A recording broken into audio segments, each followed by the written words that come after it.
dowladda Austria ayaa walaac xooggan ka muujisay qulqulka muhaajiriinta magangalyadoonka ah ee sida sharci darrada ku soo galaya dalkeeda. Gudaha Austria sanadkan gudihiisa waxaa lagu xiray in ka badan ilaa 325 qof oo kuwa dadka tahriibiyo. Isla sanadkii hore waxaa la xiray 250 qof kuwaas oo gacanta booliiska ku dhacay xilli la fulinayay howlgalo ka dhan ah kuwa dadka tahriibiyo.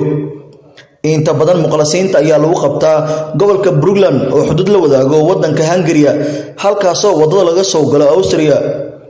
wasaaradda arrimaha gudaha Austria ayaa sheegtay in kordhin tirada codsiyada magangalyadoonka ay dhamaadkii bishii June isla markaana ay sii laba jibaarmeen marka loo eego sanadkii hore.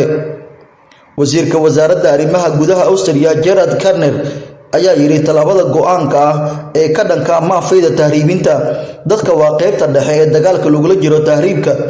sida daradeed kontaroolada xuduudaha ayaa ah halbeeg muhiim ah oo lagula dagaalamayo dambiida abaabulan. waxana uu sheegay in aan loo abiyeeli doonin dadka tahriibiyo ee lagu qabto howlgalada ay wadaan ciidamada booliiska ee wadanka Austria.